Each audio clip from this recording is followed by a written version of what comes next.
sequência às palestras, agora com o tema Boas Práticas para a Segurança do Roteamento em Sistemas Autônomos. Convidamos Leonardo Furtado, arquiteto de soluções, engenheiro de redes e instrutor, e também facilitador. Vamos recebê-lo aqui, já está subindo ao palco. Seja bem-vindo, Leonardo. Opa, não ligou? Oi? É o branquinho. Pode falar agora. Olá a todos, muito Obrigado. boa tarde, senhoras e senhores presentes em mais um evento. Cadê o Marconi? Marconi não tem não, né? Não veio me prestigiar. Ah, beleza. Pessoal, muito boa tarde, sejam bem-vindos a um evento aqui fantástico. Eu já venho palestrando por eventos aí de provedores aí de um bom tempo. Eu tenho buscado trazer a competência de anos de trabalho que eu tenho executado em grandes operadores de telecomunicações para a realidade do pequeno e médio provedor de acesso à internet, o que chamamos de provedor regional. Eu vou ficar aqui, eventualmente, consultando o meu horário, porque possa ser que eu extrapole o tempo. Vamos lá. Aqui é um tema bem interessante. Tá? Muitos dos provedores de pequeno porte com os quais eu interagi há vários anos já não se enquadram mais na categoria de um provedor pequenininho. Já ganharam um grau de maturidade tecnológica, de adoção tecnológica, inclusive investimentos em arquiteturas, dispositivos, equipamentos, adoção de boas práticas. Então, aquele trabalho que foi plantado lá atrás tem promovido, de fato, benefícios para aquele sistema autônomo, vamos falar aqui dos sistemas autônomos daqui a pouco, para aquele operador de telecom e, consequentemente, a base de clientes daquela empresa começa a se beneficiar de serviços mais atraentes, mais rápidos, mais competitivos, mais seguros e tudo mais. Só que, aqui vou permear aqui uma palestra técnica. Aonde possível, aonde necessário, buscarei atenuar a complexidade da minha linguagem para que isso sirva para outras pessoas que não têm um background técnico, né? E aqui vamos falar justamente de uma coisa muito importante, é que nas funções do roteamento de internet. Ou seja, você, por exemplo, se você for cliente de um provedor, aquele provedor está emparelhado na internet, num ecossistema de interconexões, e precisa haver uma troca de diversas informações, das primárias chamamos de prefixos, os endereços de rede. Tá? Só que há toda uma lógica por trás de como isso deve acontecer de fato, porque se você errar, e acontece com alguma frequência, você causa um problema. Se o problema fosse só em você, tudo bem. Assim, não tudo bem, mas eu falei, só lamento, meus pêsames, mas não. Você afeta áreas inteiras da internet, diversas redes são afetadas, redes que não têm nada a ver com a negligência do teu procedimento. Então, estou aqui, Leonardo Furtado, 47 anos de idade, carioca, 26 anos de profissão. Vou pegar, isso aqui é uma coisa que o Gondim, que está aqui, meu grande amigo Gondim, está aqui na frente, ele sabe que isso é um tema muito amplo. Se eu tivesse que falar com a qualidade, os detalhes que eu gosto de tratar esse tema, seriam 2 semanas. Você comigo numa sala de aula. Mas vamos tentar fazer isso em 1 hora. Consigo, Gondim? Fala aí. Vamos ver. Ok, vamos olhar aqui algumas das coisas. A importância das boas práticas para, obviamente, as políticas de roteamento em um sistema autônomo. Qual que é o foco aqui? Não incluo nessa minha pequena palestra as necessidades por fins de engenharia de tráfego. Eu quero diminuir a latência, eu quero ter um acesso mais fluido a determinados destinos, eu quero isso, quero aquilo. Não é bem isso que a gente vai olhar aqui, embora isso seja um componente que você incluiria na tua política de roteamento. O meu foco aqui na parte de segurança, tá legal? Para que a gente precisa olhar aqui? Eu botei isso, eu sou um engenheiro de redes e um pedacinho um professor, obviamente, então eu gosto de deixar as coisas bem clarificadas e gosto de escrever bastante, mas os motivos aqui são muito simples. O primeiro deles, a gente tem toda a parte de minimizar, sim, sintetizando, a internet é uma coletânea de sistemas autônomos, uma coletânea de ASNs. Aí eu vou falar daqui a pouco sobre algumas características dos ASNs, mas a proposta é, se você está participando de um ambiente 100% coletivo e distribuído, e altamente distribuído, você tem que ter boas maneiras, como nós vivemos no convívio social no geral. Você não pode fazer o que você quer numa sociedade. Você tem os seus direitos, mas os seus direitos terminam onde começam os direitos alheios. Então, se você fizer, você é um participante da internet, você faz do teu jeito, porque você se acha bonzão, espertão, adivinha o que vai acontecer. E acontece com frequência, você causa indisponibilidade nos serviços aqui de rede dos demais participantes da internet, downtime. Você precisa de ter as suas boas práticas e seguir uma fórmula na configuração das suas políticas de roteamento, no seu projeto de roteamento, na verdade, para justamente evitar o quê? Impactos em outros sistemas autônomos, coisa que acontece bastante. Então, se você vacilar, você não somente se prejudica, mas você prejudica quem não tem nada a ver. Isso é muito ruim, e acontece. E muito, principalmente também, a redução da superfície de diversos tipos de problemas ou incidentes, dos quais o próprio downtime já citado, mas também coisas na seara da segurança da informação. Tá? São os pontos aqui. Aí eu sempre falo, o fundamento primário de segurança da informação, a força de uma corrente é tão boa quanto do seu elo mais fraco. Quando a gente tem uma corrente com um metal, qual que é o metal perguntar para o professor Xavier aqui, do Wolverine, é o adamantium, né? E tem um elo de plástico no meio. Irmão, então a corrente é boa, igualzinho aquele elo de plástico ali. Não serviu para nada. Vamos lá. Aí, o que são sistemas autônomos? Muita gente ouve falar, mexe num, trabalha para um, mas não sabe o que é, o que significa. Na verdade, ele, ao mesmo tempo, é um conceito abstrato, em sua essência, é uma coletânea de componentes que façam parte de uma organização ou estão sob administração comum, roteadores, switches, enlaces de comunicação de dados, políticas de roteamento, manutenção, gerenciamento, tudo que pertença a uma organização. Essa é a definição abstrata, teórica de um sistema autônomo, tá legal? E as próprias políticas de roteamento estão ali dentro também. Só que, na prática, isso se traduz em alguma coisa, ou seja, além de você ter essa pegada teórica do sistema autônomo, você tem ela concebida na sua prática também. Por exemplo, aí eu falo, né, apesar do aspecto abstrato da minha definição aqui que eu forneci, na verdade, um AS, ele é um componente dos mais fundamentais no funcionamento do protocolo de roteamento de internet, que adivinha? BGP. Border Gateway Protocol, é o protocolo BGP, BGP4 é um Multi-Protocol BGP, é o protocolo, apertei aqui sem querer, querendo, é o protocolo de roteamento da internet. Só que esse protocolo ele faz mais do que rotear prefixo IPv4 e prefixo IPv6 de internet, ele faz várias coisas, suporta várias famílias de endereços para várias necessidades de conectividade de redes metro, backbones de operadores de telecom, ambientes corporativos diversos, data centers, etc. Vamos falar de unicast aqui, vamos falar de IPv4, IPv6 unicast. Então, dentro do BGP, você define a configuração do teu sistema autônomo, e o BGP ele funciona de acordo com os tipos de sessão que ele estabelece. Tem uma vizinhança com trânsito IP, uma sessão externa é BGP. Tenho vizinhanças com os roteadores do meu backbone, são vizinhanças IBGP. Isso modifica, obviamente, como é que o BGP funciona, o protocolo, a tecnologia funciona nos sistemas autônomos. Mas, beleza, isso não quer dizer... Beleza, vamos continuar aqui. Sistema autônomo. Cada um cuida do seu, irmão. Cada um cuida do seu. O nome, ele tem, obviamente, a sua definição bem clara. Você é livre no seu AS para fazer o que você quiser. Quem manda na tua rede é você. Com quem você se comunica, com quem você não quer comunicar, os caminhos que você prefere encaminhar tráfego para determinados destinos e um monte de coisas. Isso você manda. Ninguém consegue mudar o que você decide. Assim como você também não consegue mudar o que outros sistemas autônomos decidem.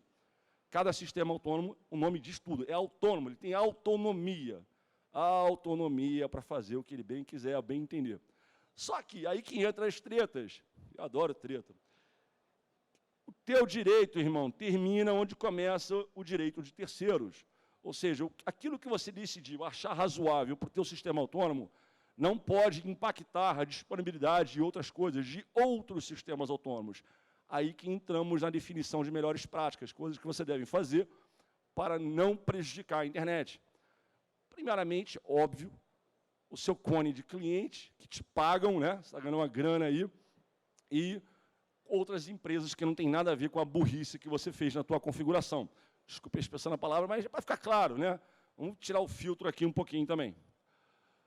Aí, novamente, se eu fosse falar disso aqui, com amplitude, qualidade e nível de detalhes que eu gostaria de fazer numa ocasião tão especial, eu precisaria de 2 semanas, vocês comigo. Se vocês me aguentarem por 2 semanas e saírem vivos, bacana. Mas, infelizmente, não tem como, né? Não tem como passar 2 semanas com vocês aqui. Por esse motivo, eu vou tentar sintetizar. Podemos pegar, de uma forma generalizada, uma coisa assim muito aberta, 5 áreas de problemas ou desafios que você, sistema autônomo, seu provedor, precisa olhar e buscar fazer o saneamento pelo uso de boas práticas. Os famosos route leaks, que são os vazamentos de prefixos de anúncios, vou explicar um pouco sobre isso aqui. O prefix hijack, que é o sequestro de prefixos, está muito na moda também, e de longa data. O spoofing de endereço IP, a falta de coordenação e a falta de validação global. São as 5 macro, digamos assim, áreas, né, que nós sugerimos tratar esse evento aqui. Vamos para o primeiro caso, vocês entenderem. Estou assumindo que presentes aqui, senhoras e senhores, crianças, idosos e animais domésticos e todo mundo que está aqui presente, alguém já conhece essa brincadeira que eu vou falar. É o caso do meu amigo Hudson Costa, do Gondim, que é um especialista nato nessa área, e outras pessoas que eu já esbarrei aqui no evento ontem, inclusive. Mas eu acredito que muitos aqui não façam a menor ideia do que eu estou falando. Eu vou tentar ajudá-los com relação a isso aí. Vamos pegar o primeiro caso, route leaks, vazamento de rota. Você entendeu um pouquinho. Está bem didático isso aqui, tá? Apesar de ser um tema técnico. Vamos olhar caso a caso aqui. O que são route leaks? No inglês, vazamento de rotas. São incidentes de roteamento, onde isso aqui vai acabar acontecendo. Em determinadas circunstâncias, possam promover instabilidades na internet. O perímetro, o diâmetro dessa instabilidade depende da característica ou da natureza do vazamento do prefixo em questão. Então, por exemplo, se você recebe uma rota do teu trânsito IP, você tem um link com uma operadora, não importa quem seja a operadora aqui, recebe as redes do Google. Aí você repassa essas redes que você aprendeu da operadora 1, dá um nome, cara, Vivo, pronto. Aí repassa, você fez a besteira para um outro upstream IP, você vira trânsito para aquele destino. Só que você, na hierarquia de internet, não é um Tier 1, você é um Tier 2. Então, muitas origens, muitos sistemas autônomos que estão emparelhados com esse operador 1, que foi a Vivo, que é o exemplo que eu dei, né? Para se comunicarem com o Google, tem que passar pela tua rede. Só que a tua rede não tem capacidade para escoar essa demanda. Então, tu vai parar o Google para um monte de gente. Acontece, já aconteceu várias vezes, né? Isso pode trazer instabilidades graves com a disponibilidade de diversos serviços. E sabemos que empresas inteiras dependem do serviço do Google. E assim como usuários residenciais, aquela coisa toda, enfim. Tá? Dei um exemplo, é um case de route leak. Mas poderia ter não usado o Google, usado outra coisa também como uma referência aqui. Então, você vazar rotas que você aprende de um upstream de trânsito IP para outro. Ou de peering para trânsito. Aprendi rota do PTT, ou para repassar ela para o trânsito. Meu irmão, você acabou de causar um problema para um monte de gente. Não só para você. Tá? Às vezes, nem para você causou, mas para um monte... Você está legal, mas para um monte de gente está ruim. Porque você configurou errado. E o mesmo com relação a peerings. Então, como que isso acontece? Você não sabe o que está fazendo, não faz a menor ideia de que isso não deve ser executado, mas sem querer, querendo, você fez. Ou seja, falta de conhecimento. Outra você sabe que não pode fazer, que não deve ser feito, mas você, famoso fat finger, que é o dedo gordo. Botou um dedo, uma configuração errada, esqueceu de dar um deny, errou a sintaxe semântica da tua política lá na hora de comitar no teu equipamento, e você provocou o problema. Só que você não validou depois de ter comitado. Aí você foi embora almoçar e deixou a internet parada. É basicamente isso. Então, falha humana. Acontece muito. Então, vou dar aqui um resumão de boas práticas na questão de prevenção de incidentes do tipo vazamento de rotas. O primeiro cenário que você vai olhar aqui é o seguinte. Como regra de bolo, receita de bolo. Tem regra, mas entenda a regra como receita. Para operadores Tier 2, aí eu teria que entrar na área de desmistificando os regimes de emparelhamento de internet. Vai no meu canal no YouTube, Leonardo Furtado, procura uma live que eu fiz com Humberto Galiza e uma outra que eu fiz com Darwin Costa, que você vai entender um tanto como é que funciona as conexões de internet nesse sentido. Enfim. Então, se você recebe uma rota, né, o que você não pode fazer quando anunciando? Você vai repassar anúncios para o trânsito. Tá? O que você não pode fazer? Bom, você não pode passar anúncios, por exemplo, privativos, não pode, embora isso não seja necessariamente um route leak, mas é um vazamento de informação que não deve existir na DFZ, que é a tabela de roteamento global na internet.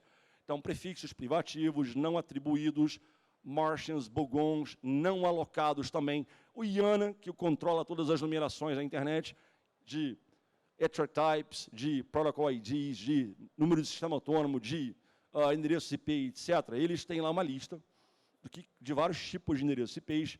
Alguns desses não devem constar na DFZ. Por exemplo, bogon, Martian, não alocado, documentação, etc. Agora sim, você chegou, fiquei feliz. Valeu, irmão. Vamos trocar a figurinha, Davi. Esses caras você não pode passar para a internet. A DFZ não deve ter esses anúncios. Pelo amor de Deus, não façam isso. É vergonha. E detalhe, tem um lance da reputação, que eu não incluí no material, que você vai ficar queimado. Seu nome será lembrado. Principalmente nesse métier de pequenos provedores. Tá?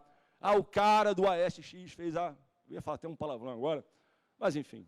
Fez aquela necessidade fisiológica número 2, enfim, sabe? Então tem que ter cuidado. Outra coisa, você não pode passar para a internet um anúncio que seja legítimo, porém no atributo ASPF, daquele NLRI, Network Layer Reachability Information, que é o nome técnico da rota BGP, não deve conter ASN bogon ou ASN privativo. E você não pode passar redes de X para o trânsito IP. Tá, mas tem 3 coisas que você não deve fazer. De cara, não faça isso aí. Mas tem mais coisas para você olhar. O que você, de fato, deve passar para o trânsito IP? Você me pergunta, eu respondo. Você só pode anunciar para o teu upstream de trânsito IP, a operadora com quem você compra tráfego de internet, enfim, ou as tantas operadoras que você faz isso, apenas redes do teu sistema autônomo, ou seja, os teus prefixos, e o do teu cone de clientes, que chamamos carinhosamente, mas o nome técnico é esse mesmo, downstream. Upstream, teu trânsito IP, downstream, teu cone de clientes. Então, você só anuncia para o teu upstream o quê? Você e teu cone. Mais nada, só isso tem que fazer, beleza? E outra coisa, mas na hora de você repassar anúncios do teu cone de clientes para a internet, não é qualquer anúncio, irmão. Você tem que fazer total certificação de que os anúncios sejam de fato válidos, pertençam ao teu cliente, tenham uma validação no IRR, nas bases de IRR e um monte de outros procedimentos de validação, obviamente. E, obviamente, não toquei nada aqui, agora veio. Aí você vai ter que, na seção EBGP que você tem com o teu cone, com o teu cliente, você tem que validar tudo o que ele te anuncia. Isso aqui é do fulano mesmo? Deixa eu ver se é mesmo. Você tem que fazer as várias camadas de validação de prefixo nas bases de registro de roteamento de internet e etc. Não aceitar bogon, não aceitar endereço privativo, não aceitar Martians não alocados. Se for um prefixo IPv4 normal lá, tem que ver se ele pertence àquele usuário de verdade, àquele assinante. Então, você fez a consistência do IRR. Tá legal, esse bloco é do cara. Eu aceitei e posso repassar para o meu trânsito. Você vai fazer isso aqui. Só que a lista de AS associada ao prefixo, que é do teu cliente, também tem que ser validada, para você evitar outros tipos de incidentes que são muito comuns. Isso dá um trabalho violentíssimo. Porém, existe uma ferramenta, que é um atributo opcional transitivo do BGP, chamado Community. Então, crie um plano de communities para você marcar as rotas do teu cone de clientes, que já vão passar por um processo bem sofisticado e rígido de validação, para que na hora de você exportar os anúncios, você não tenha trabalho. Community é o segredo da coisa aqui. Boas práticas para coibir incidentes de route leaks, de vazamento de rotas. Vamos ver um caso aqui. Toda rota que você aprende via uma seção de trânsito IP, não, maiúsculo aqui, negrito e sublinhado, pode ser repassados para outros trânsitos IP ou peering. Então tem uma conexão dupla abordagem aqui, né? Tem o Vivo e tem uma outra operadora, TIM, sei lá, ou um outro, enfim. Aí as rotas que tu recebe da operadora 1, você não pode passar para 2. Não faça isso, é o que está falando ali. Tá, mas as rotas que tu recebe da operadora 1, você também não pode passar, por exemplo, para o PTT, como alguns já fizeram. É vergonhoso, enfim, mas não pode fazer. Então, é o primeiro caso ali. Outro caso, o que você aprende, por exemplo, do PTT, mas não somente do PTT, do PNI. Eu tenho uma conexão privada com o Google, na porta da rede do Google lá. Eu recebi um monte de prefixos do Google. Isso que eu recebi do Google, eu não posso passar nem para PTT e nem para trânsito. Isso é meu e meu cone, basicamente isso aqui. Então, são as regras ali dentro. Tá, então, na essência, tudo que você aprender do trânsito IP e do PTT e das sessões de peering, das comunicações bilaterais e tal, você consome, é teu para você usar, e você repassa para o teu cone de clientes, teus clientes. Aí, você está fazendo certo. Aí você não está causando nenhum prejuízo na internet, e você está cortando um mal pela raiz, chamado Route Leaks. Tá legal? É uma coisa muito importante, mas tem mais coisa aqui. Então, você só repassa para o upstream de trânsito IP o que é seu e que é teu cliente.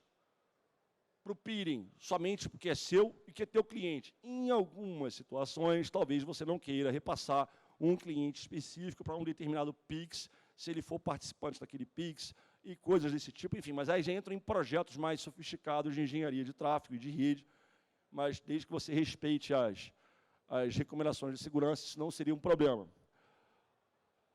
Aí tem algumas coisas a mais aqui para você olhar também. Toda vez que um cliente te anunciar alguma coisa, um cliente é um sistema autônomo que pertence ao teu cone. Quando ele te anuncia alguma coisa pelo protocolo BGP, o que você tem que fazer? No primeiro momento, checar se os prefixos forem validados corretamente nas bases de registro de roteamento da internet. Então, o cliente tem que ter, cada anúncio que ele fizer para você, ele tem que ter um objeto route, o código, o campo origem desse objeto route tem que corresponder ao ASN do teu cliente. Aquele outnum do cliente ele tem que ser especificado numa S7, que indique que ele tem uma relação de trânsito contigo, e várias tretas aqui. Um lance que exige uma consultoria, muitas das vezes, mas é para o teu bem e para o bem da internet como um todo. Então, você só aceita o prefixo do cliente se for validado pelo IRR, tá? Pelas bases IRR, AutoDB, BBoy, HDB, principalmente, que é o que eu gosto mais, enfim. Tá? Mas também tem uma outra situação. Às vezes, o prefixo é legítimo, ele é encontrado no IRR e está tecnicamente correto, só que o atributo ASPath, que acompanha aquele anúncio daquele prefixo, possui irregularidades da lista de AS. Por exemplo, tem uma SN privativo, ou tem uma SN de um Tier 1 que não deveria constar naquela relação de trânsito, e coisas do tipo. Aí você tem que cortar aquilo ali. Não, isso aqui eu não aceito. O prefixo está bom, mas a lista de AS está irregular. Você tem que validar isso também. Uma coisa muito óbvia, né, que não tem relação direta com Route Leaks, na verdade, mas a gente já bota no bolo aqui, é descartar quaisquer anúncios que tiverem o estado de validação RPKI como invalid. Recusar prefixos bogons, marchas não alocados e não atribuídos, recusar SPF bogon e privativo. Isso é o que você faz quando o teu cliente anuncia coisas para você. Olha a tua responsabilidade. Você tem que certificar de fazer isso ali. Tá, e com relação a recebimento de prefixos do trânsito que vem da internet para você, aí vamos olhar. Você não pode, não deve aceitar bogões, marchas não atribuídos, não alocados, recebimento, faltou um BI aqui, né? Enfim, a pressa é o inimigo da perfeição. Filtrar o recebimento de prefixos, né, que tiverem bogões e privativos também no atributo ASPF. Descartar prefixos com estado de validação invalid, obviamente. Aí, se você fizer os 3 primeiros casos aqui, você já cortou um monte de porcaria que você não deve receber. Aí, para o restante, o que você fará? Muito simples. Você vai aceitar a tabela completa de internet e você vai manipular aqueles anúncios de acordo com as suas intenções de engenharia de tráfego. Aí que você vai olhar latência, né, custo e outras métricas que fatoram para uma engenharia de tráfego numa rede. Tá, rota padrão. Não é recomendado você aceitar, mas há casos e casos, então faz um estudo se você deve receber a default por BGP do teu upstream e não fazer o uso de route dampening, é uma ferramenta bem avançada do BGP, se você não sabe o que está fazendo. Recomenda-se não usar, ou evite o uso do dampening. Né? E você, ao cumprir com essas práticas aqui, você estará automaticamente ajudando a internet como um todo, não apenas você, os teus clientes, mas toda a internet se beneficiará, que você é um cara que sabe conviver em sociedade. Imagina um motorista bêbado, aqui em São Paulo, na Paulista, não sei aonde, cara, tu enche a cara de birita, não tem nem habilitação, o carro não tem manutenção, não faz vistoria, e o cara anda a 150 por hora na avenida e mata alguém. É o cara, é o sistema autônomo, é o indivíduo, é o CPF. Imagina que o sistema autônomo é um CNPJ, vamos falar disso? Analogias à parte. Então, um cara muito irresponsável, ele prejudica um monte de gente que não tem nada a ver com o descaminho daquele indivíduo lá, entendeu? Então, use isso aqui como referência para vocês, o que você pode e não deve fazer. Tá? Olhando aqui na parte de sequestro de prefixos, é um tema muito interessante. Não vou detalhar o procedimento aqui, porque tem muita repetição já, está bem repetitivo na internet. Até recomendo, acesse lá o canal do Nick BR, vai na página do Nick BR, na verdade, tem muito material que explica o RPKI com detalhes. Eu só vou detalhar uma situação aqui importante. O que você deve fazer nesse sentido? Basicamente, eu sou uma SN, eu sou um provedor, e eu, do nada, eu gero um anúncio, um /16 da Amazon, por exemplo, da AWS, e anuncio como se fosse meu. Porra, filho, você parou a internet, filho, você parou a AWS para um monte de gente. Se os provedores intermediários, né, até a chegada lá na área da Amazon, não forem prudentes nas suas verificações, o que acontece muito frequentemente, inclusive, você parou a AWS para um monte de gente. Você está anunciando para a internet um prefixo que não é teu. Isso é um sequestro, que pode ter uma natureza assim, incompetência, você não sabe o que está fazendo, você acha que sabe, você acha que está sendo bacana, você causou um distúrbio na internet pelo seu desconhecimento, ou muito frequentemente também por má intenção, isso é feito de forma mal intencionada. Tá? Isso gera muito problema, cara. Primeiro que toda a comunicação com várias áreas da internet prefeririam a tua rota e não a legítima rota para aqueles serviços.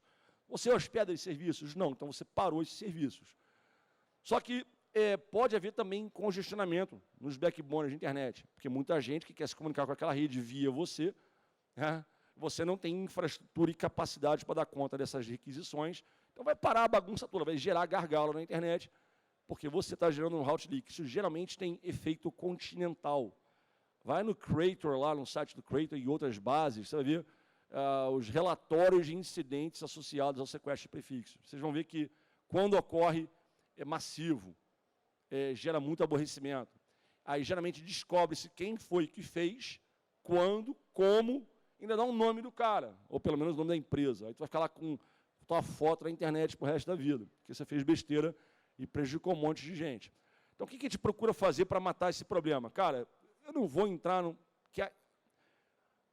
Falar de adoção de RPKI por si só exigiria que eu ficasse aqui mais uma hora só para falar de RPKI. Então, eu não vou falar de RPKI, eu vou falar o seguinte, dá uma olhada no registro BR, essa URL aqui, dentre outras lá disponíveis, que lá eles tratam com muita propriedade sobre o tema, mas, enfim, adote o RPKI para contribuir para evitar ou reduzirmos drasticamente os índices de sequestro de prefixos na internet. A parte de spoofing de endereços. O que é o spoofing? São técnicas que permitem a manipulação do endereço IP de origem citado nos cabeçalhos IP de pacotes em trânsito. Então, eu vou mandar um pacote para alguém, só que o meu IP não vai ser o meu IP, vai ser o IP de fulano. Sabe? Esse tipo de gambiarra, muito frequentemente, ou quase que massivamente, usado de forma maliciosa. Para quê? Para a geração de ataques distribuídos de negação de serviço. Então, DDoS, como nós conhecemos hoje, ele acontece primariamente por causa de spoofing. O problema é o seguinte, você cortar o spoofing é rápido, é fácil. Geralmente um comando que tu bota na interface lá dos teus clientes, já permitiria que você não suportasse ou não permitisse o spoof de endereço IP. Problema, ninguém faz. Por ninguém fazer, você tem DDoS comendo a solta aí. Então, se você fizer a sua parte, não que você estaria se protegendo contra DDoS, o DDoS, mas a sua rede ela já não poderia mais ser utilizada como vetor de ataque. Então, você está ajudando. Então, quanto mais participantes fizerem a sua parte de coibir spoofing de endereço IP, mais amplamente ficará segura a internet contra esse tipo de incidente. Então, é utópico. O que eu estou falando aqui, eu confesso, é utopia. Muita gente não faz. Você tem impressoras, dispositivos IoT e um monte de porcaria infectada, que não tem segurança alguma. E spoofar os IPs desses caras é uma coisa mais ridícula de acontecer que tem. Então, mas você, como operador de telecom, você poderia implementar na tua borda o anti-spoofing e você fazia a tua parcela de contribuição. Não que eu esteja parando o D2, mas na minha rede não vai ter mais vetor de ataque de D2. Ninguém na minha rede vai spoofar IP. Então, já seria uma excelente contribuição da sua parte. Então, se todos fizessem, implementassem essa treta aqui, teríamos uma internet mais segura no geral.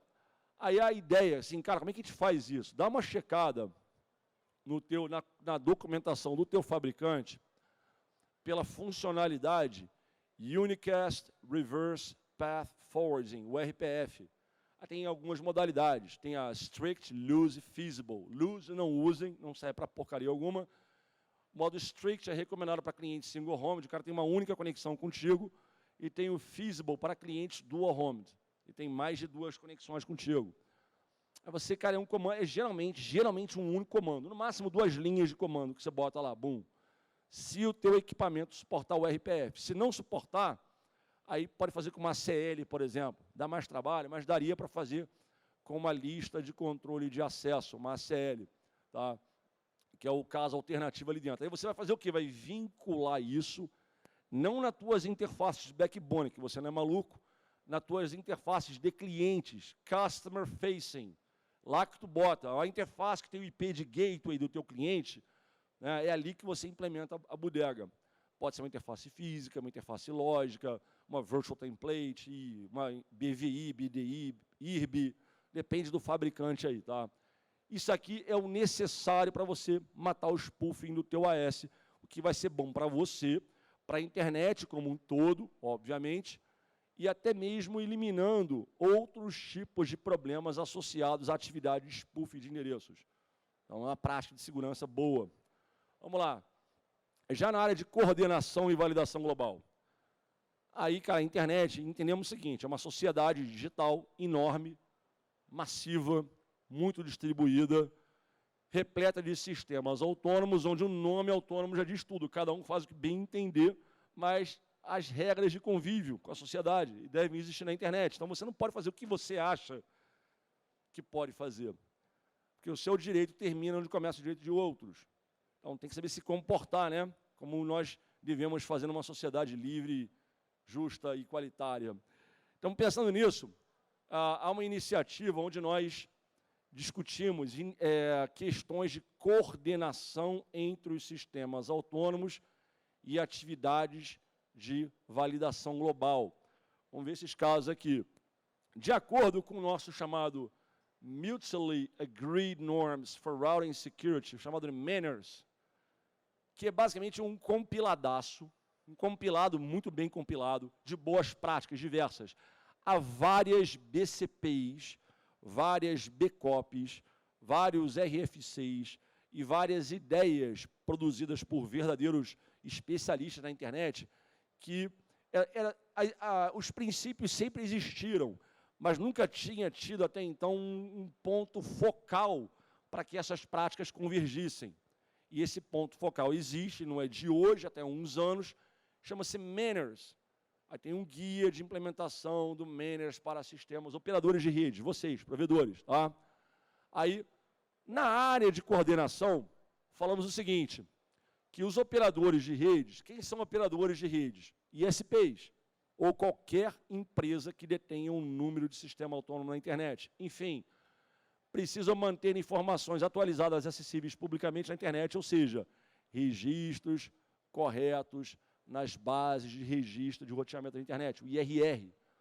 Pega um IRR da sua escolha aí, eu gosto muito do RADB, mesmo que eu tenha que pagar anualmente por isso, mas não me vejo problema. Aí você vai ter que ter objetos do tipo, mas não somente criar objetos, mas criar fornecendo os dados que devem, obviamente, ser tratados ali. O maintainer, o OutNum AS7, ou os vários AS7s, os vários objetos route meia dúzia, role, person, INetNum, INet6Num e outros. São tipos de objetos da linguagem RPSL, que é o que nós discutimos nas bases de IRR. Então, você tem que fazer um lance muito bem feito na hora de documentar o teu sistema autônomo de acordo com as bases IRR. Para que a própria internet, inclusive, olhe você com os outros olhos. Outros sistemas autônomos, esses caras são sérios. Vamos fechar um acordo de troca de tráfego com eles, os caras são seguros, fazem bem, trabalham bem, são responsáveis, estão organizados, porque você está focado na segurança da internet. Mas não tem nem como você não fazer isso. Se você hoje está zoado aqui, pode ter certeza, tu está pegando os piores conteúdos das piores latências, porque as melhores conexões rejeitam anúncios que não sejam consistentes. A tendência é que o Google, Facebook, Netflix, Akamai, AWS e outras coisas aí passem a não aceitar seus prefixos pelas conexões de peering privado e você tem que buscar esse tráfego lá no trânsito, porque você não tem consistência de IRR, então as pessoas não te entendem como um mecanismo confiável de troca de informações. Então, o Menes ele discute, no controle 3, são 5 controles, no número 3 ele trata justamente disso aqui, mas tem mais coisas. Aí você tem que ir lá no PeeringDB, que hoje, o site do PeeringDB, PeeringDB, ele é o repositório central de informações de emparelhamento na internet. É ali que as pessoas vão te conhecer, é a vitrine do teu AS na internet. A empresa X tem esse número de sistema autônomo, está presente nesses locais, com esses regimes de conexão, com essas políticas de roteamento. Aí tem um número do contato do NOC, do peering, de abusos, de spam, de um monte de... Você meio que se documenta para a internet. As pessoas querem saber quem você é, elas vão lá no PeeringDB. Se eu vou lá no PeeringDB, qual que é o teu SN que dá 1, 2, 3, 4, 1, 2, 3, 4? Tem nada, eu nem olho para a tua cara. Eu não olho, eu não falo contigo. Eu vou embora. Vou fechar acordo com outro, vou chamar outro provedor. O cara não tem nenhuma página no PeeringDB, irmão. Mas lá no Twitter, no marketing digital do colega anterior aqui, ele está certo, enfim.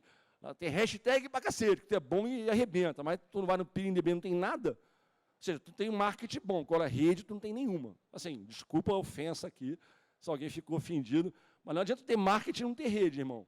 Porque eu que sou um engenheiro de rede, em telecom, é aí que eu analiso. Não, bora ver se esses caras são ponta firme mesmo. Deixa eu dar uma olhada aqui, dá teu OSN aqui. Eu vou checar, vou ver, esse cara não presta. Você não tem mínimo de conduta na internet. O fato é esse. E muitas empresas tomam decisão de que quem compra serviço com base nisso aqui. Então, não passe vergonha e mexa no seu PeeringDB hoje. Tá? Aí vai falar quais são seus dados de suporte, contato, peering, abusos, qual que é a tua política de roteamento, inclusive empresas como LinkedIn, Google, Microsoft, AWS e tantas outras, eles só aceitam anúncios da tua rede se houver uma relação de trânsitos mencionada pelo objeto AS7, que você inclui na tua página de PeeringDB. Então, está na hora de você fazer por onde. Vamos lá, tem mais coisa aqui.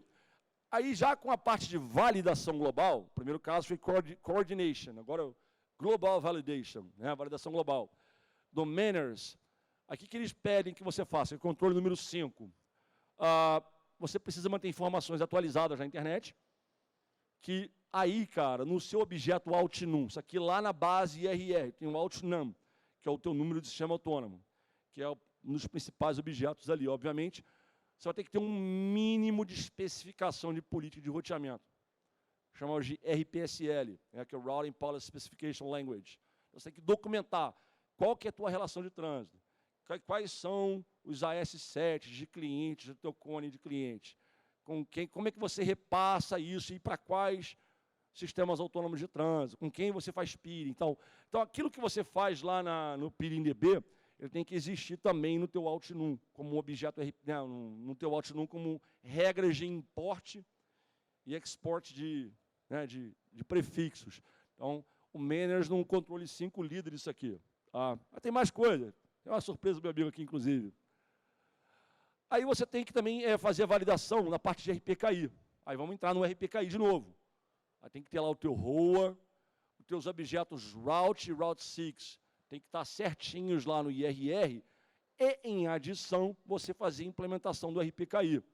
Então tem que estar o teu ROA, Route Origin Authorization, publicado lá direitinho no sistema de RPKI, para que outras pessoas saibam que você está contribuindo contra sequestro de prefixo, que você não aceita sequestro de prefixos e que teus prefixos não sejam sequestrados. Então, é uma ajuda, assim, diversa, tá? Isso aqui, confesso, faz parte da minha intenção de passar para vocês, mas é um conteúdo muito extenso, muito extenso. Tanto que é extenso, que eu convidei o meu amigo ali, o professor Xavier, também conhecido como Tais da Telecom, Gondim, e eu fizemos uma live no meu canal que durou 5 horas. Gondim, refresca aí, 5 horas e quanto, irmão? 4 horas e pedrada, quase 5 horas. É basicamente como que se implementa o Manners. Então, o Gondim é um grande conhecedor no mercado, é um dos principais impulsionadores dessa prática aqui nos sistemas autônomos brasileiros. Então, ele tem tido muito trabalho nesse sentido. Eu também trabalho bastante com isso. Aí juntamos as nossas duas competências aqui, fizemos um evento ao vivo, que bombou, muito bom. Aqui, se você tiver paciência de me escutar por 4 horas, e a ele também, você vai aprender a botar um manager rodar na tua rede. Embora que não seja uma tecnologia, mas você seria capaz de adotar a filosofia manager no teu sistema autônomo. Dá uma checada lá. Beleza, então, acho que a metade do meu trabalho aqui já foi feita. Agora vamos correr aqui um pouquinho.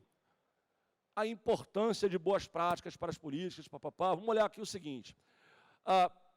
Muito do que eu citei até o prezado momento gera um esforço imensurável em alguns casos de configuração, manutenção e suporte. E eu entendo que você lidar com prefixos individualmente e outros procedimentos, isso vai gerar um overhead operacional considerável. Para você não fazer besteira da internet, você vai ter que ralar. É basicamente isso. Tudo que é muito fácil, é muito simples, dá problema. Né? Tudo que é muito focado na segurança, ele dá esforço. Então, é uma balança. Então, você vai ter que fazer por onde?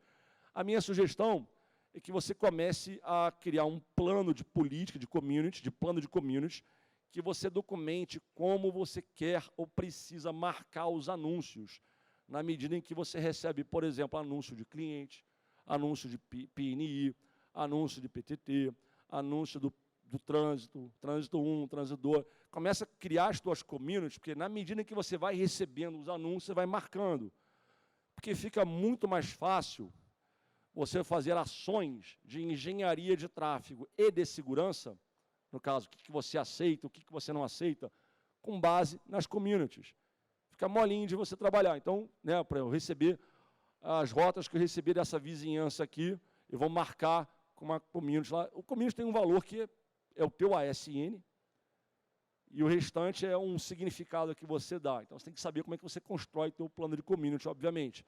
Tá? Mas é eu marcar as communities que eu recebo do trânsito, assim como marcar as communities que eu recebi do PTT. Então, toda a rota que eu aprendi via PTT, eu vou marcar uma community que representa esse PIX e todas as sessões de peering que eu tiver, um exemplo. Aí, na hora de eu definir uma política de roteamento, eu falo assim, eu não posso exportar esses caras para outros peerings e trânsito, não é isso? Não falei isso? Então, posso falar o seguinte, se a rota contiver uma community 14.000, rejeita, não passa adiante. Você vai fazer isso prefixo, prefixo? Não vai, filhão, marca na community. Então, a rota que tu recebe de peering marca com 14.000. Aí, nas sessões de exportação para trânsito, eu falo o seguinte, se tiver 14.000, não repassa, que senão vai dar merda. É basicamente isso que você vai fazer. Então, communities ajudam muito nesse caso, tá? O mesmo com o cliente. O cliente anunciou ele mandou um anúncio para você aqui. Aí você vai marcar aquele anúncio com um valor de community. Isso aqui fala o seguinte, ó, é uma definição minha. Esse 5002 pode ser um produto, ó, o cara é um cliente de produto trânsito IP, ou CDN apenas, ou peering apenas, ou enfim, sabe? E aqui é o seguinte, ele faz parte do meu cone. Então, na hora de eu montar minha policy para as sessões, né, de upstream e peering, eu posso falar o seguinte, eu só vou repassar se for 10 mil. Se não for 10 mil, não repassa, por exemplo, sabe? Então, trabalhar com a community diminui, assim, um absurdo do teu esforço nesse sentido. Aí tem coisas, né? Tem alguns cenários que eu vou pular aqui, mas, por exemplo, esse cliente, ele está presente, o João Internet, inventei isso aqui, tá o nome da cabeça, que Joãozinho, Pedrinhos, Mariazinha, Chiquinho, por aí vai, né? Esse cara está presente no mesmo Pix que eu, lá na Bahia ou em algum lugar. Então, eu vou rejeitar. Eu não vou repassar rotas que contiverem essa community aqui, eu não repasso para essa sessão de peering. Por quê? Porque esse cara já é participante lá. Eu não quero que ninguém mande tráfego para mim para chegar nele, porque ele mesmo está presente ali dentro. Sabe um exemplo? Cara, com community fica muito mais fácil de lidar. Tem outras situações aqui, eu vou direto ao ponto, nos exemplos, até mesmo em função do nosso horário. É bom dar uma acelerada. Tá? Rotas de cliente single home, você vai querer marcar com community, rotas de cliente dual home, idem. Aí, todos os anúncios que você recebe, independentemente do tipo de conexão, tem que ter um valor que defina. Isso aqui é rotas aprendidas no trânsito 1, trânsito 2, trânsito 3, ou no PIR. Não, esse cara aqui é cliente. Pela community, tu sabe que o cara é cliente. Se a tua rede for uma rede bem grande, pela community, tu sabe de que cidade ele é cliente. Isso aqui é a community da galera de São Paulo. Isso aqui é a community da galera do Rio, da minha terra lá, ou de Aracaju, e por aí vai, entendeu? Depende muito do tamanho da rede. Então, o community ajuda muito, tanto para diminuir o teu esforço de manutenção, quanto para facilitar e simplificar a tua política de roteamento, aquela que, se você errar, vai dar um problema. Então, quanto menos complexa ela for, menores seriam ou serão as suas chances de você cometer um erro. Então, o community salva nessa hora também. Tá. Aqui um exemplo, né? O cara é um sistema autônomo cliente, ele tem 2 vizinhanças contigo, aí o próprio cliente que pode escolher por onde ele gostaria que você mandasse tráfego para ele, ou seja, o download dele. Via community, você pode manipular isso. Então, o cliente ele te anuncia uma rota com uma determinada community, e que teu backbone todo aqui vai fazer o quê? Amém, já sei. Toda vez que eu mandar tráfego para ele, das 2 conexões, eu vou preferir esse caminho aqui. Para 1, 2 ou todas as redes daquele cliente. E com isso você tem uma engenharia de tráfego, automatizada com o uso de atributo Local Preference. Quem viabilizou isso aqui? A community. Então, a community ajuda muito nessa hora. Vamos lá. Agora, na parte de políticas de roteamento, para finalizar aqui, elas são muito necessárias por todas as razões já discutidas, eu sintetizo aqui. Proteger você contra problemas de indisponibilidade, de segurança, de reputação, até a parte legal, financeira e etc. Tudo isso, né, fazendo parte do roteiro ali. É muito necessário. Então, você tem que se proteger, proteger os teus clientes e ajudar na segurança da internet como um todo. Tá? Proteger as partes interessadas contra route leaks, sequestro de prefixos e outros tipos de problemas com o roteamento da internet e assegurar, né, que você só aceite rotas legítimas. Tá? E impedir situações, por exemplo, né, eu já falei, né, o route leak e o sequestro de prefixos. Vamos pular essa parte aqui, dar um exemplo clássico. Ó. Vamos pegar esse cara aqui, um exemplo de uma prova. Vamos tentar materializar isso aqui em termos de uma política de roteamento. Claro que o exemplo aqui ele é simples e não sugiro que você faça um copy and paste, mas que você tente adaptar para a tua realidade aqui. Um exemplo clássico. Tá? Porque o João Provedor, que é o AS 65000, tá? O João Provedor ele te anunciou uma rede barra 24 aqui, tá? Eu botei 45, x aqui, para quem não sabia o que botar, né? Inventei. Ele te anunciou um barra 24 aqui. E o ASPF dele lá, que até nesse caso é uma AS privativo, mas para efeitos didáticos, vamos manter isso aqui. Então ele te anuncia essa rede com esse atributo ASPF. E o next hop, ó, é o IP da interface dele que fecha a vizinhança contigo aqui. Aí nota que eu aceitei aquele prefixo. Por quê? Porque a minha política fala o seguinte, na minha expressão regular aqui, não, primeiro para embaixo aqui, ó. Se o prefixo for esse 45 aqui, de barra 22 a barra 24, eu sei que pertence a ele, porque eu produzi essa pólice, eu validei isso previamente, eu sei que isso aqui é dele. Então, se ele me anunciar isso, eu vou aceitar, porque é dele, né? Aí, olha o anúncio em questão, esse barra 24, ele vai dar um match aqui nessa prefixo 7? Vai. Então, cara, o prefixo é dele, então tem que aceitar. Só que eu vou fazer dupla validação aqui, eu vou validar também a lista de AS. Só pode ter listado o AS do meu cliente. Qualquer outro ASN que aparecer no meio do caminho no atributo ASPF, eu vou recusar por inconsistência, por razões óbvias de segurança. Eu aceitei. Então, as duas, para eu montar minha pólice aqui, as duas condições são verdadeiras. Aí, vamos lá. Se o ASPF for do João provedor e o destino estiver contido nesse prefixo aqui, então eu vou marcar as rotas do cara, vou preferir a rota do cara acima de tudo, e tchau. Todo o resto, drop, ó. Então, isso garante o seguinte, de todas as redes que aquele cara passar para mim, eu só vou aceitar o que é dele. Todo o resto, drop.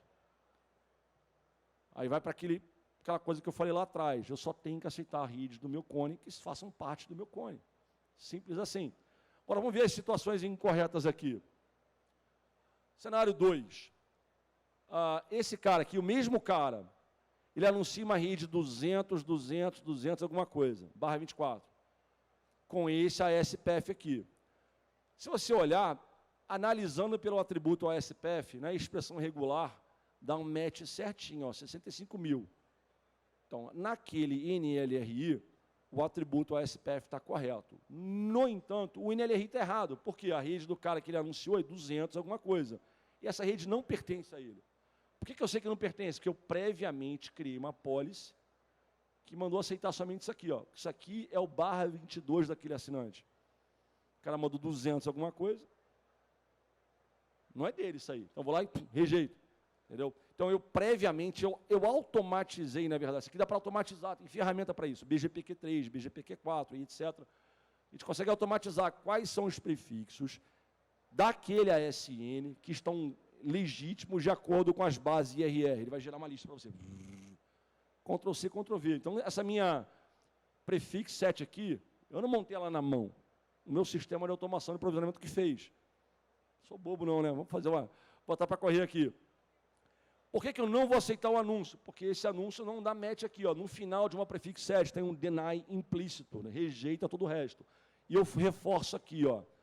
Se else if aqui no caso, né? Se o ASPF do cliente for 65 mil com ou sem prepende e o destino tiver citado nessa prefix 7 aqui, então eu marco as rotas do cara, prefiro, e o restante eu drop, ó. Mais nada passa. Tem outra situação também aqui, que é quase a mesma coisa, que o anúncio está legal, mas o atributo ASPF está incorreto, está inconsistente. Ó. Pô, esse anúncio, cara, esse cara não está no 65000? Tá, por que eu estou vendo 45/24 sendo gerado a partir desse cara aqui que está atrás? Pô, não faz sentido, está errado isso aqui. Tem alguma treta ali dentro. Então, o prefixo, ele até foi aprovado pela prefix 7, mas ele não bateu na minha regex aqui de validação de ASPF. Consequentemente, deu drop aqui, ó. Porque as duas condições têm que ser verdadeiras. O prefixo tem que bater na prefix 7 e o ASPF tem que bater na S7 lá. Se não bater, ele vai dar como um prefixo inconsistente, NLRI consistente, e vai, eventualmente, descartar isso aí. Essa aqui é uma medida simples, que ela na verdade, a parte mais pesada, mais densa da política do BGP é no cliente, não é no trânsito, não é no peering. Na verdade, se você fizer o trabalho certo, você raramente vai ter que botar a mão para mexer em policy de trânsito, de peering. Raramente. Onde você vai fazer um esforço maior para manter o teu roteamento é numa policy, isso aqui é uma política de roteamento de cliente, ó. Route policy do cliente, João provedor, que está no AS, XPTO. Tem essa treta toda aqui. Isso aqui é dele. Tá legal? Ali onde reside o esforço. Mas, todo cliente que você tiver na tua rede vai ter a mesma apólice, só vai mudar as variáveis. Então, onde está em vinho aqui, o vermelho, sei lá, né? Você vai mudar só os nomes, mas todo o esqueleto da apólice é basicamente o mesmo. Isso é facilmente executado, inclusive em plataformas de automação. Toda vez que você ativar um cliente, já gera prefixo lista, prefixo set, parará, pão duro, e ele já cria a apólice e aplica na configuração, na vizinhança com o teu cliente, problema resolvido. Tá? E aqui são alguns exemplos, onde visualmente está bem miudinho, hein, Hudson? Está bem miudinho aqui, ó. Vamos ver. É a representação visual de toda essa minha história aqui. Né? Eu rejeitar prefixos bogon, ASN bogon, RPKI inválido, está bem pequenininho, mas como eu desenhei, eu sei que estou escrevendo. Né? Aí você tem 4 camadas de segurança na hora de receber anúncio de upstream e o mesmo na hora de exportar para o cara, entendeu? Então você tem vários cuidados, várias RF6, várias backups, onde está aqui são backups, várias BCPs, que falam, por que eu não tenho que receber bogon? Vai lá naquela BCP, dá uma olhada lá que tu vai ver por que você não deve receber aquele bogon. Né? Então eu faço um drop aqui, um drop aqui, um drop aqui, um drop aqui, um drop aqui, aí o resto eu posso aceitar, porque eu sei que vai estar legalzinho.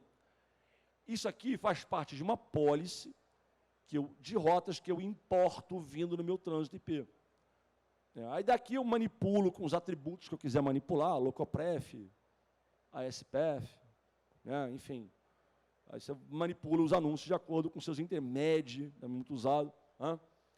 Aqui é quase a mesma coisa, só que é para exportar. Então, vou dar as minhas melhores rotas na minha tabela BGP, eu vou me certificar de não exportar porcaria.